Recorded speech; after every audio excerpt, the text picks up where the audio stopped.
Ladies and gents, welcome back to our next fantastic panel, very pertinent to pretty much everybody in the building. It's all about regulations. And I think in this age of the phono sapien, where we're all connected via data, regulation has a huge part to play in the technology industry. It's about that subtle balance between government, regulation, and corporate interests. And it's about getting the balance right, I think, is a real success for in any vertical. So, to moderate and introduce our panel, please welcome to the stage Asunción Gilenas from Banco Sabadell, who is our moderator. Please welcome to the stage. Thank you. Good afternoon, everybody. Thank you for coming to this panel. I'm Asunción Gilenas. I am Chief Enterprise Architect at Banco Sabadell. In this panel, we will address the impact that the Spanish sandbox will have in the in the financial sector, and how it helps boost fintechs and startup banks to accelerate innovation in the banking sector. According to market statistics, the majority of fintechs do not survive past the first 2 years on business.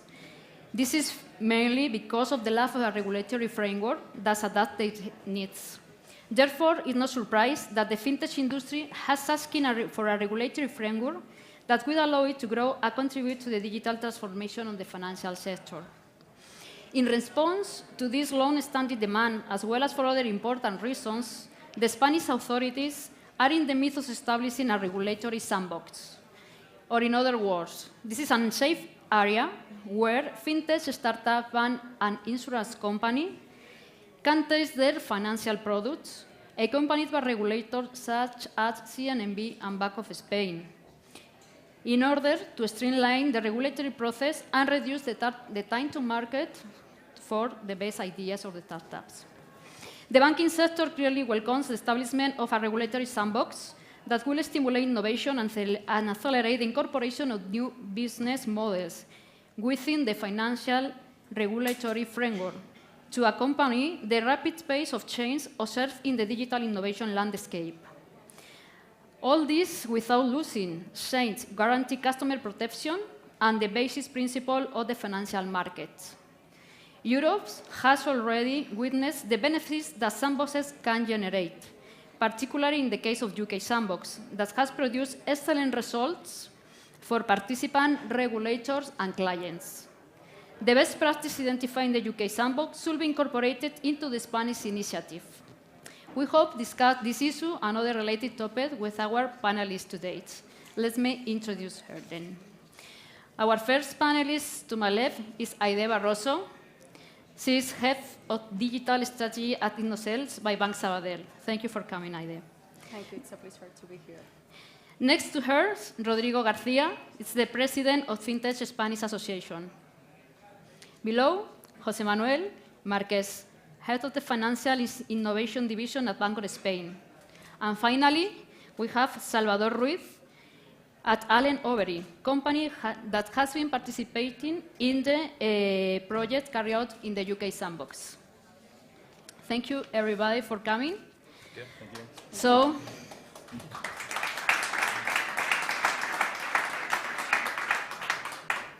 let's go start with my first question to José Manuel.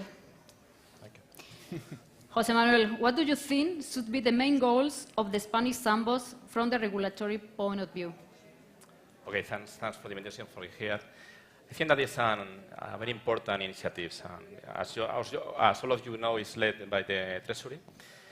And also, before entering in the sandbox, that is the fintech as a whole is a big challenge for regulators because we have to combine things that are difficult to combine. One is the safety and the innovation, trying to level the playing field, not only by the startup, but also by the incumbents. Most of the incumbents tell us that they have big issues with the big techs, for example, in trying to compete.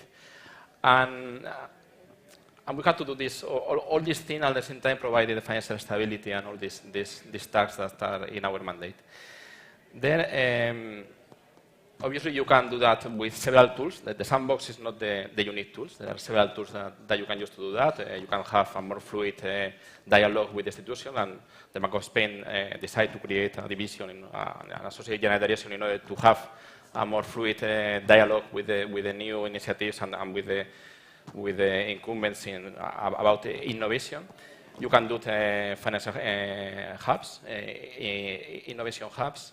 You can try more international coordination, but you also can do the sandbox. And then I think that the initiative of the Treasury basically is trying to provide a safety framework with a low security, where it's easy to try to check initiatives. It's not about light touch, but it's about having some way of giving proportionality with safety both for the participants, but also for the authorities that want to test or to check the new initiatives.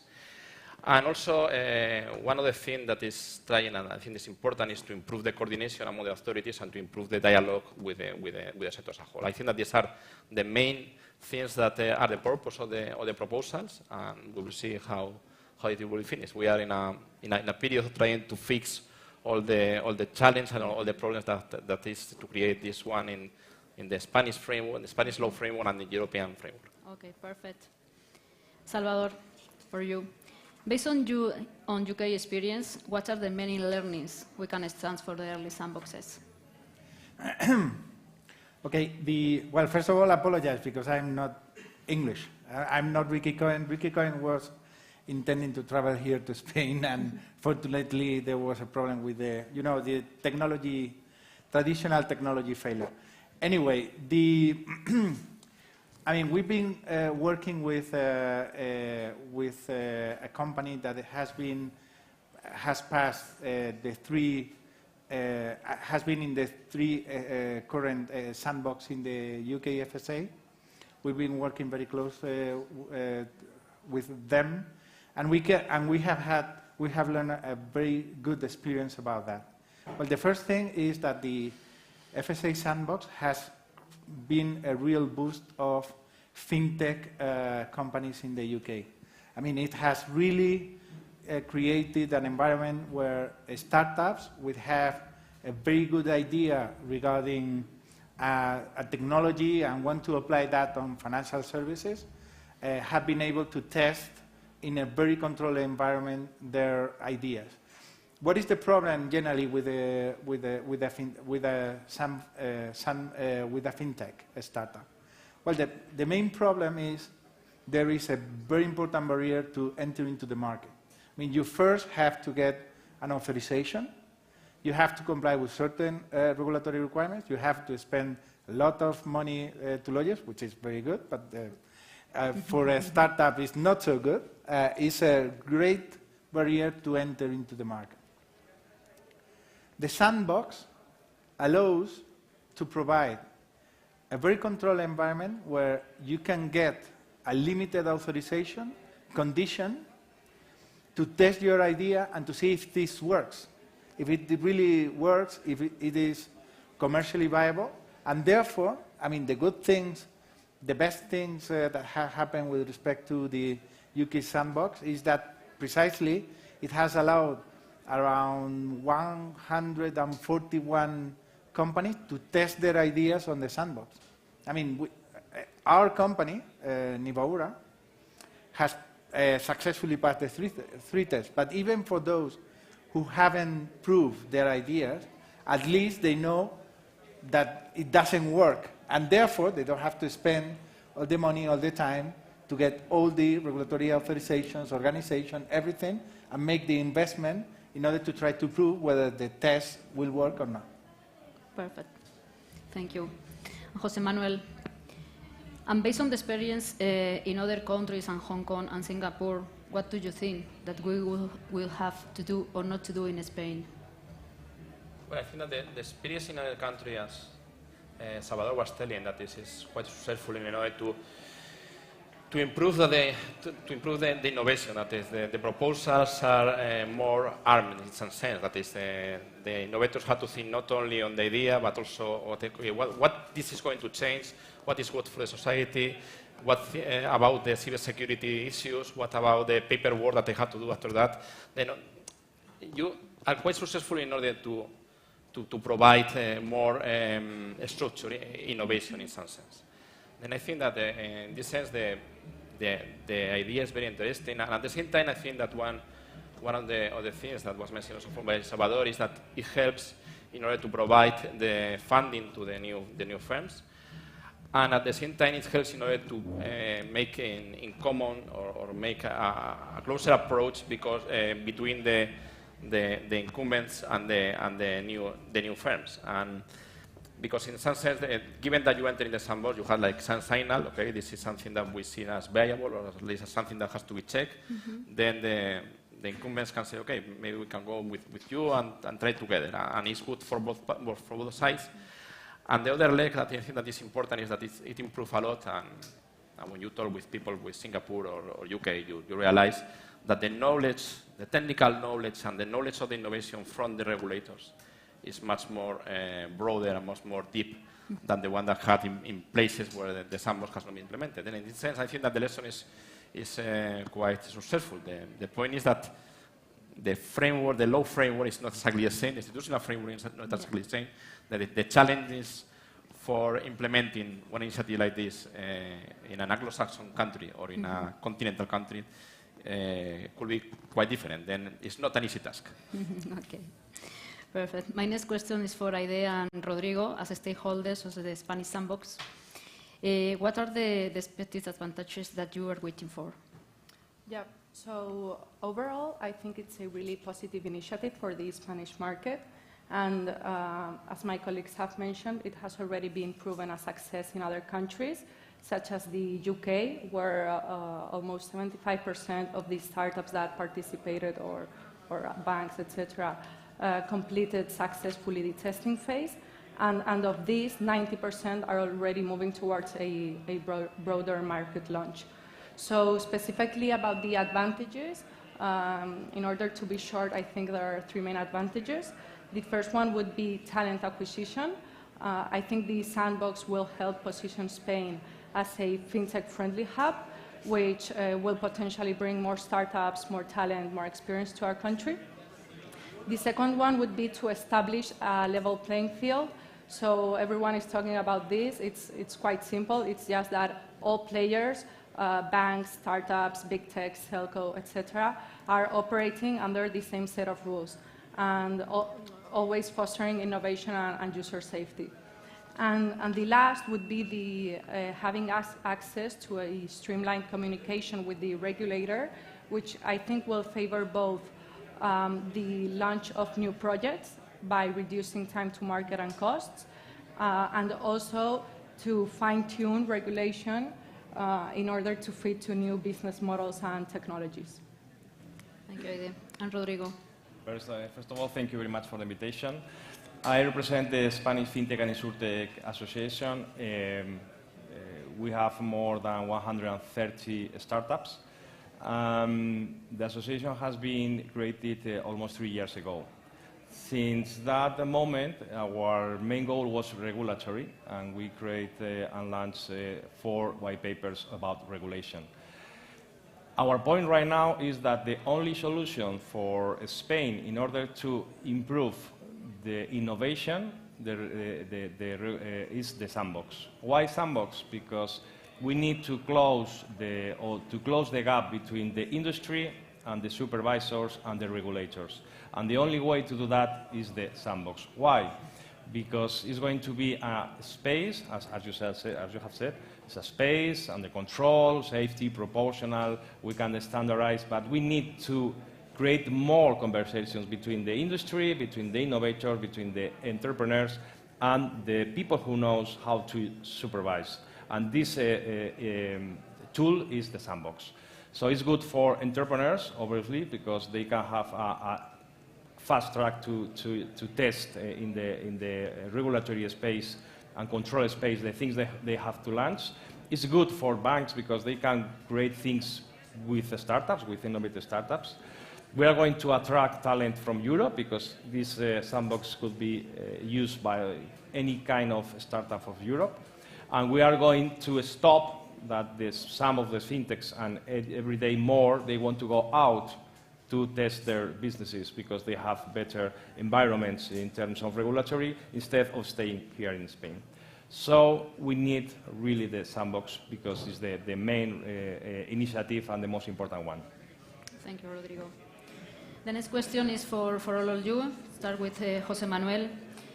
What are the main challenges to overcome in order to guarantee the successful sandbox deployment? I try to summarize some of them, because there are many of them. As you know, the sandbox has been under public audience and received a lot of feedback. I think that Treasury has a lot of answers and try to implement and take into account all of them. But in general, I think that it receives a lot of support from everywhere. I think that the main challenge is that one of the big challenges is to keep, that is, you have to create a framework where all the authorities keep their roles. That is, you cannot move competence from one authority to another authority or to a new authority, but at the same time improve the coordination among them. I think that this is quite difficult. The second one is to be aligned with the European rules, and this is particularly relevant for some banks, for some entities that is under the supervision of the single supervision mechanism. Then how to make it compatible, the sandbox in Spain with the supervision at a European level is not something that is really easy. The sandbox has to be defined and has to be implemented in a way that will be open and will be operative both for the incumbents and for the startups. And in order to do that, one of the things that has to be defined is what will be the criteria in order to access to the sandbox. This has to be very clear, very transparent. It should be explicit what will be the motives and to enter in the sandbox, but not biased toward one side or another side. And I think that another main challenge is how to deal with the cross-border issues and with the international side. That is, some of the proposals could be things that are related to cross-border activities. And obviously, there should be something about coordination or about discussion of or joint venture with authorities in other countries. And I think that these are some of them. There are other more technical points, for example, about the legal things related with not regulated activities, or with involvement of the non-financial authorities like the Agency for Protection of Data or the AML authorities that need to be fixed also. That is not easy to fix this in the sandbox, but I'm optimistic. I think that they will do a good job, but obviously there is a lot of tasks, a lot of work to do with them. Perfect. Salvador? Well, I think overall the project or the Bill of Law is extremely interesting, and I think it is a very good idea. We see some challenges taking into account our UK experience. I mean, the first thing is if we talk about who are the people who apply to a sandbox, more than 40%, 80% are startups. Therefore, if you put a lot of safeguards, the UK FSA sandbox was very good in putting safeguards. The safeguards were quite open, and they were tailored on the specific project.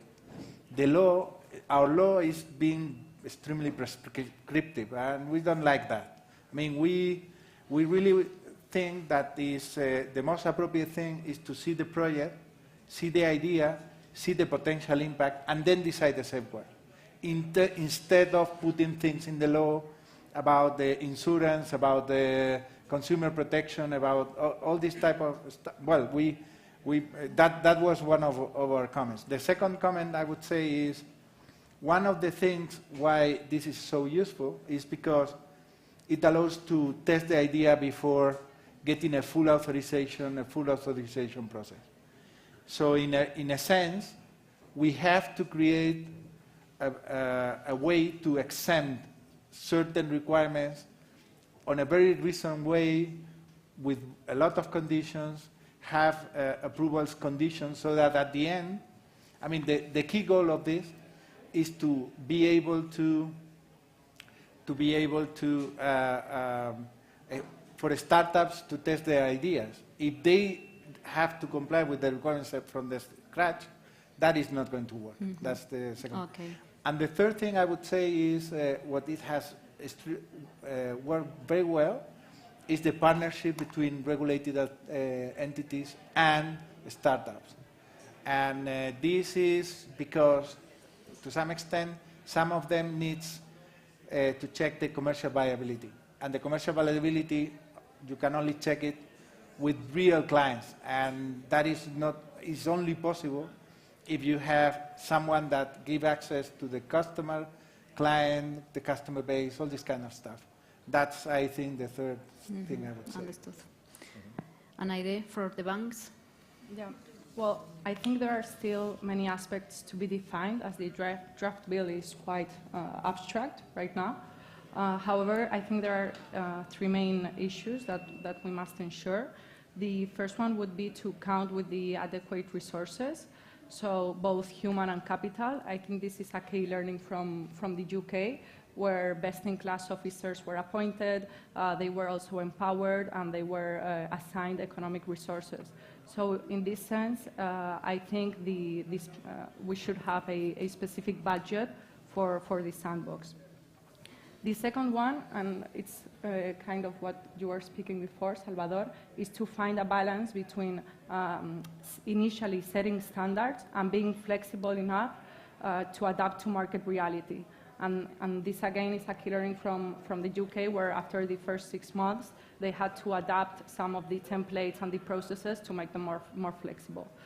And last would be to better define the transition process out of the sandbox ecosystem.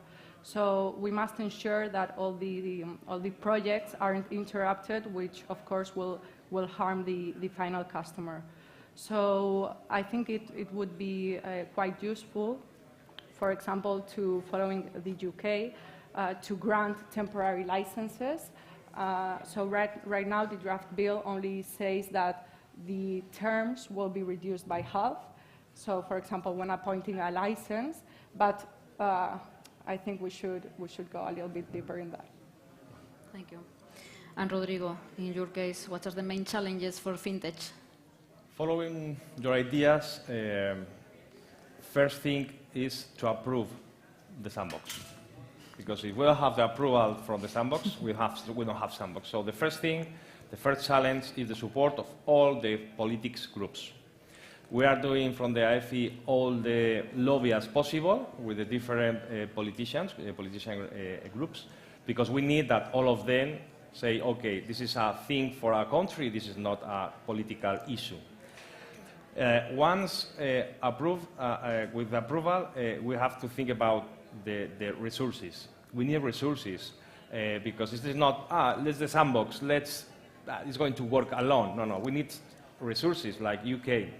We need a physical space out of the supervisors where all the supervisors can work together and have this conversation with the startups. We need to take out from the business as usual. Otherwise, they are not going to be as efficient and as agile as they should be. And the last one is to think about, we have to be ambitious. We have the opportunity, Spain has the opportunity to be ambitious. Why? Because we could be one of the first European or continental European countries to have this sandbox. So we can use this as a pilot for other countries in Europe. But also, we can use this sandbox in Iberoamerica. In fact, in 2 weeks I'm going to go there to talk about what we are doing with the Spanish sandbox to different supervisors in Latin America. Why? Because we can use also this pilot or this model to these countries. So we can think about create something all around Europe and Latin America using this sandbox. And why say that? Because our sandbox is different from the UK sandbox because we have very different legal frameworks. So Spain has done very technical and deep work, and we have these challenges right now. Mm-hmm. Thank you. Now, my next question is for you, Heidi. Which type of project do you think are keen to enter the sandbox in terms of specific technology, markets, segments, and so on? So, well, once again, the draft bill is still undefined, but I think this can also be positive sometimes. So it allows for a lot of flexibility to incorporate all kind of projects and technologies, etc. So possibly we will be seeing projects that use new disruptive technologies for which there's no specific regulation yet. So for example, AI or blockchain. Also, specific projects where they have an issue with the user experience due to some regulatory frameworks, no? Like, for example, anti-money laundering with payment apps or onboarding customers with KYC. And also regarding segments, if we follow what other countries like the reality, we possibly see mass market or retail banking. And hopefully lots of collaboration between banks, corporates, and startups. Thank you. And Rodrigo, for fintech. For fintechs, I will divide in three items. First, about areas, fintechs, insurtechs, and regtechs. In terms of countries, Europe and Latin America, we have a lot of startups from out of Spain asking us in the association when and how they can use the Spanish sandbox. So we can see a lot of European and in the future Latin American companies going into the sandbox. And regarding the technologies, the third one is blockchain, artificial intelligence, big data, and ICOs. They are going to be probably the most kind of startups that are going to be in the sandbox. Okay. And Salvador, are you agree with them? Yes, yes. I mean, as a matter of experience, I mean, most of, I mean, the sectors are normally related with retail banking, wholesale banking. That is what is the bulk of what is normally coming to the sandbox. As a matter of technology, DLT is one of the keys, the customer experience, artificial intelligence, all these kind of things are main technologies used in the sandbox, but there has been a lot of creative innovations in the industry, and again, the key stars are the startups. So, I mean, it's obviously to be tested in a European Union sandbox and being ensure that you can have a license in the European Union opens a big market. If there are people with very good ideas in Latin America, well, I think they may think about creating a business here in Madrid, and obviously the talent, I mean, the boost of talent and fintech in the UK has been really amazing. Mm-hmm. Thank you. And now my last question is for Jose Manuel and for ID, because it's regarding what is your view on the global sandbox proposal, and do you have any expectation regarding EBA's ongoing work on identifying the best practice on regulatory sandboxes and innovation hubs? Well, I think that obviously more harmonization is desirable, and obviously regulatory arbitrage is a big concern. And you have countries that are going faster, are more creative, but you will have the doubt that really to promote innovation or is really just to take advantage of being more flexible or interpret the European rules in a different way and trying to attract more talent there, but with the lack of more protection, or more consumer protection. Then I think that the European Banking Authority, what it's trying to do is to try to promote or to establish a complete harmonization could be desirable, but it's something completely impossible to achieve. It's impossible to achieve from a political view and to implement with the difference on the legislation in different countries. Then I think that basically the European Banking Authority is trying to analyze with a very hard work what are the best practice on sandbox and innovation hubs in order to promote the best practice among countries, in order to create some incentive to have more cohesion or more harmonization, not harmonization, but things that are more similar, or at least that the trends are more similar. Okay, this covers an important side, and it covers that the outliers are really outliers, and we have identified what is the reason of the outliers. But also you have some important lag at what's happening with the cross-border and with international initiatives. And I think that this is basically the idea that has been promoted by the FCA with this global financial innovation, I don't remember what's the name, innovation market or whatever. It's not a global sandbox, but it's the name. I think that they provide some idea, now is receiving some feedback. The idea is also to have a network in order to share experience. If it's possible, trying to harmonize some pieces of regulation that could be harmonized, especially some new ones that could be possible to harmonize. And in order to work this one, I think that is very important, and I think that the people from UK are very aware of this one, that the governance of this network is very democratic. That this is not a network in order to promote the ideas of some kind of countries that are more advanced in this field. That everyone has the same voice in these initiatives, and really could be a network in order to promote the best way to promote innovation in a safer way. Mm-hmm. Thank you. An idea from the innovation hubs, more for you. Well, regarding the EBA best practices, I think it's really positive, but however, as you mentioned, unless we keep evolving in the convergence of regulatory frameworks in Europe, the success will be limited.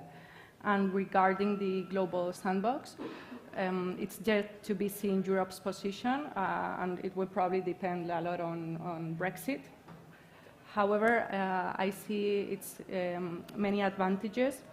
So it can help startups or different projects simultaneously test an idea or a project in different countries, but also it will help reduce regulatory arbitrage.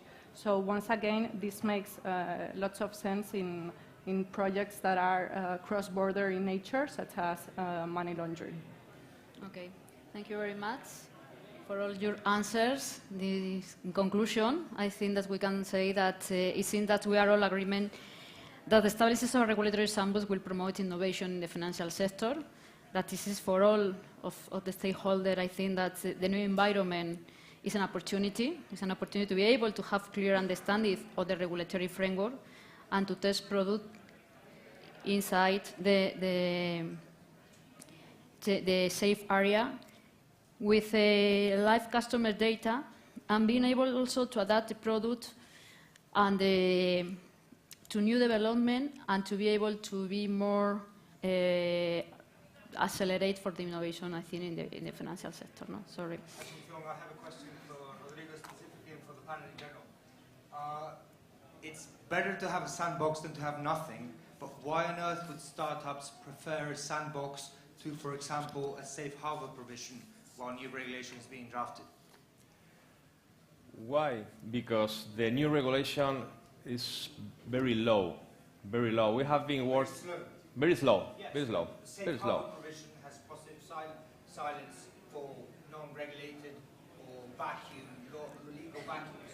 Yes, but you know that it's better to have a bad regulation than not having a regulation. This is a real thing. If you are not regulated, you have a problem, because you cannot work. At the end, you cannot work. There are lots of startups working in a gray space, and this is bad. You cannot work in there. So we need this space. Sometimes to convince the supervisors that they can do these things, and they can teach the startups how to do it, and we can go all together. It's the only way. Otherwise, we are going to stay waiting months and months and years that maybe in Europe is going to harmonize or regulate European framework for ICOs or for whatever thing. Okay, so you think this is the only thing we can get, but if you could choose between a safe harbor provision for the next 2 years, or if you could choose between a safe harbor provision or a sandbox, what would you prefer? I would prefer sandbox. I don't know what's the opinion of the rest of the... I mean, the regulators always prefer the sandbox. No, but I mean, this is a delicate question. A safe harbor, in which respect, and in respect of which type of industries? Because at the end, most of the fintech entities are want to carry out activities in fields which are already regulated. No, for fields which are already regulated, you never need a safe harbor provision. You only need it for legal vacuums while new regulation is being drafted. So say some of the new sectors that you talked about, AI, etc. For example, Skype is a perfect example. Skype would have never come out of a sandbox that was watched by regulators in Spain, for example. Never, because Telefónica would have obviously been talking to the regulators and said, no, they need a license to be able to provide telephone services. Same thing for Uber, I would think. Well, however, if you can launch whatever of these companies and after that go to get the license. Because otherwise, they say you don't have license or you are not regulated, you cannot operate. So I think it's different states. You can innovate, but after that, you need a regulation. Otherwise, the regulator is going to say, no, you cannot operate. It doesn't matter if you are a Skype or whatever company. So at the end, if you are working in economics, financial, insurance, you have to be under their control, for good or for bad, but you have to be under control. Skype maybe is not this kind of company. That is my opinion. I'm talking about... Okay. Thank you very much to everybody for coming to this panel. Thank you very much to everybody of you for this.